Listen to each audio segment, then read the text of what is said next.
Okay, so here's the deal. I did a save state at the end of my last attempt, just to kind of like get a feel for this, and I carefully just counted shots. I hit him 88 times and he still didn't die. So I'm guessing I need to hit him 100 times? I'm sure that's doable. I don't know when I'll be able to do it, but that's what we're working towards right now, is just shoot him a bunch.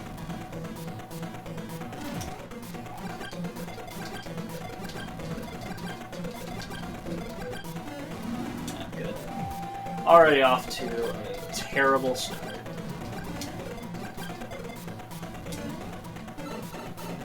Amazing.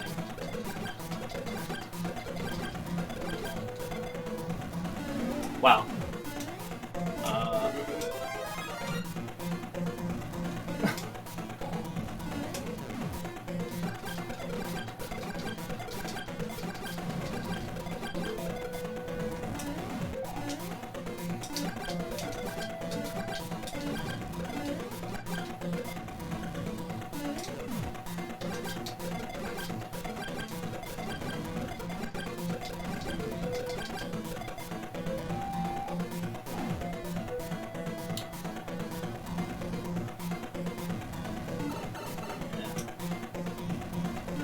Thought maybe I could jump through there.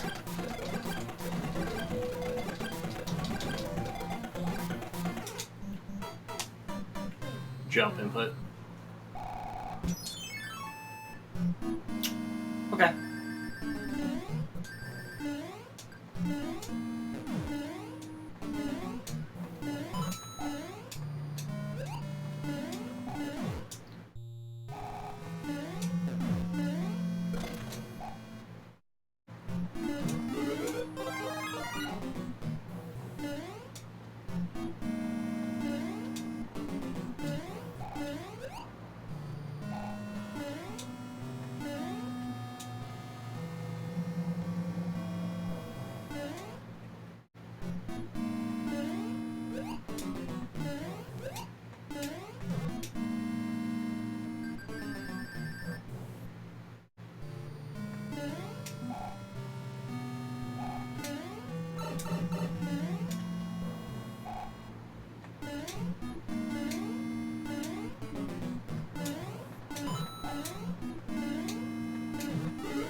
Oh.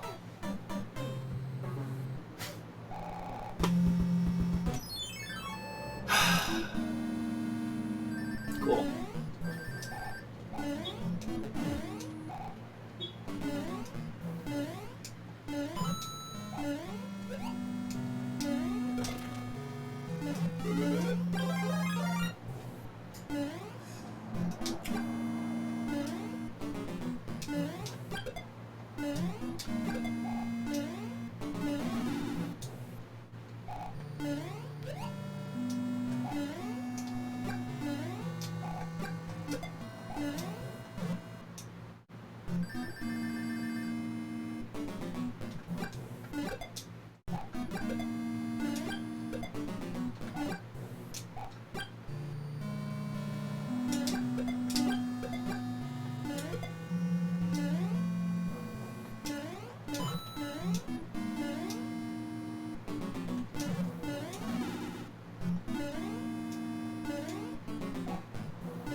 Alright, let's not do that again.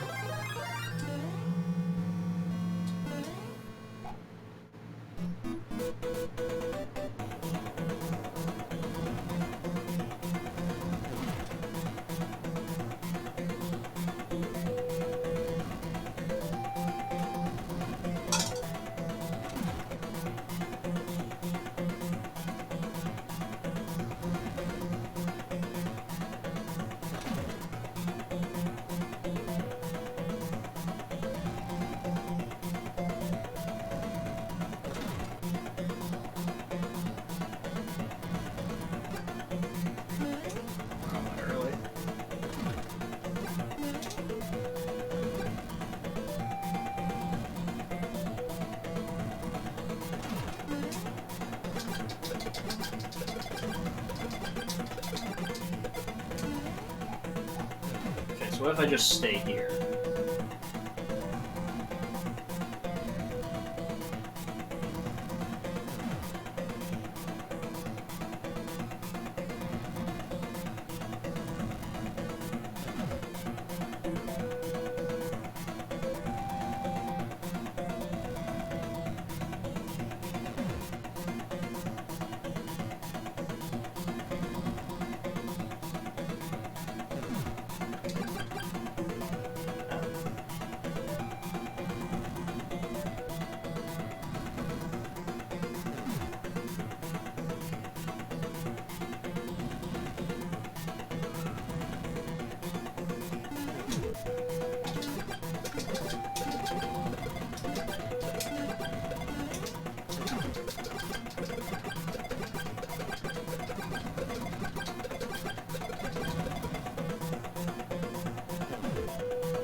Oh.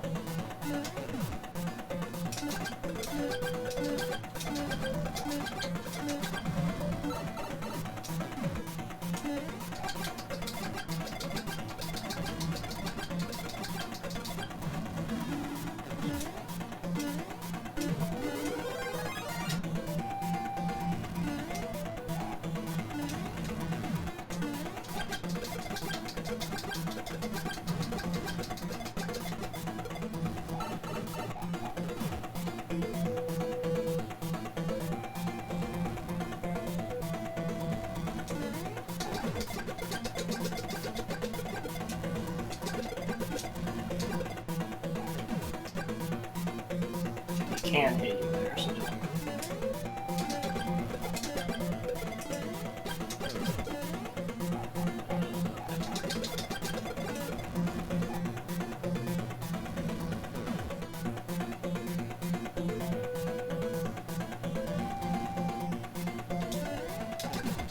Oh!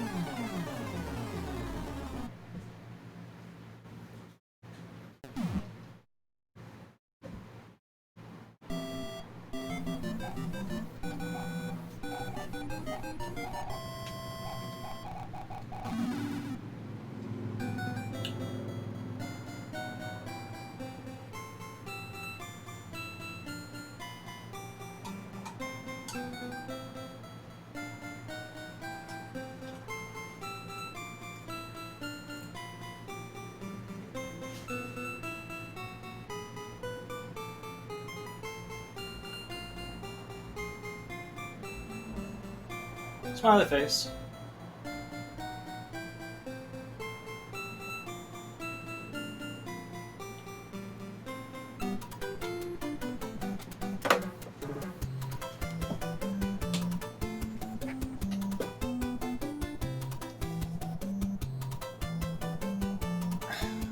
Well, I got that done a lot faster than I thought I would in that last segment.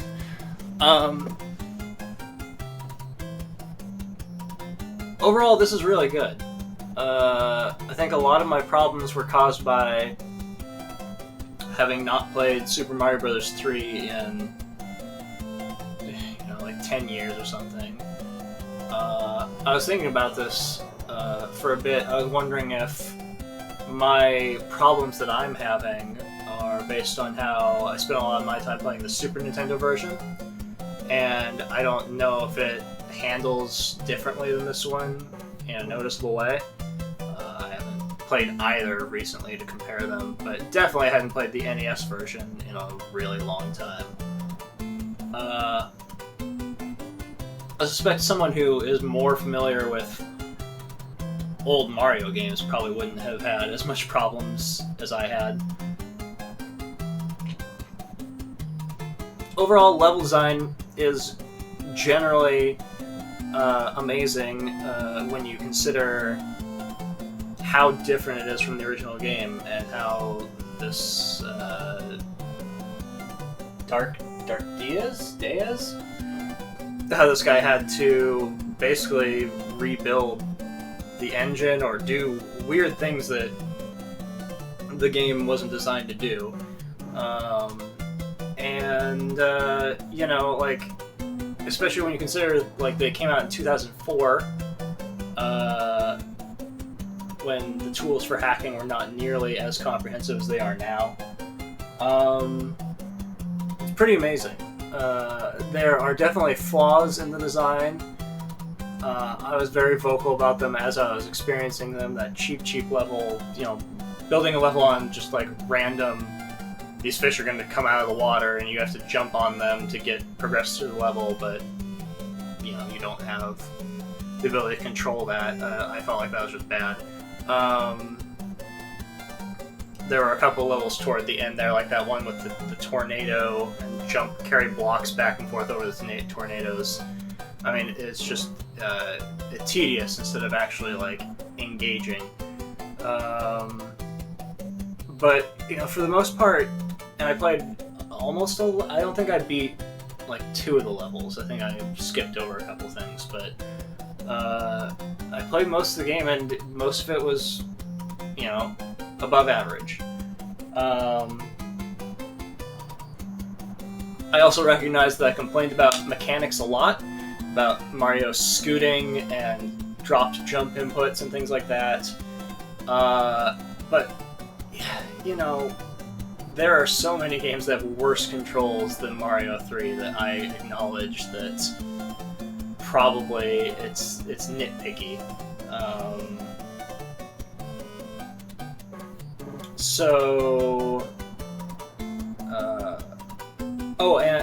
The other thing I wanted to talk about, if I never talked about, was like the aesthetics. There's a custom color palette happening there, and some of the color choices were really interesting. You see a lot of hacks that don't like do anything with the aesthetics. They kind of just like change level design and call it good. I think going that extra mile to create a color palette for the game is really interesting. And even though like playing the game in the snow is impossible, the levels look really nice when it snows. They look nice when it rains. The weather that's random it's cool. Although usually whenever it snowed, it just made me want to just die and start over, so I didn't have to deal with the snow. It also sometimes would like cover up where doorways were because of the background palettes changing colors. I think that's. I lean towards that being good rather than bad, but there could be circumstances where you get to a place and you're like, I don't know where I'm supposed to go, and it's just because you happened to go there when the weather pattern was dark and you couldn't see the background. There are a couple levels of, like, invisible blocks that I didn't think were good. And then the thing with, like, the whole DahrkDaiz world was bizarre. It was just like, I have just a bunch of tiny ideas for levels, so here's just, 20 of them. I really didn't like the ones where I had to just, like, wait for the timer to run out in order to beat the level. The ones where you had to get coins really fast were okay, but it was an interesting experiment in design, but I wasn't particularly compelled by them. Overall, like, I think that the takeaway is I'm not a pro Mario player, and I enjoyed playing this game more often than not. I felt like it got long towards the end, and there were some just, like, moments I was like, I just really want this to be over now. I don't know that it was necessary to make Bowser take whatever it is, like 100 shots to be defeated. But you don't have to be like a professional Mario player to play the game, and I think that's a reason to recommend it. It's definitely different than the original game. It doesn't feel like it supersedes that game. It's its whole other thing, and I think that the designer of the hack is to be commended for that. Great work on his part. I don't know if he's ever done anything else, but people generally recognize this as being one of the better hacks out there, so I'm on board with that.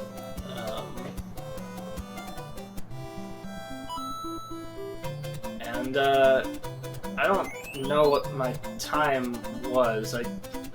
Exclamation point 15:49. I don't know if that means I went so long that it just doesn't even count how long I went anymore, but it wasn't like Kaizo levels of difficult, and I appreciate that. So good work to that guy, and I'm glad it's over.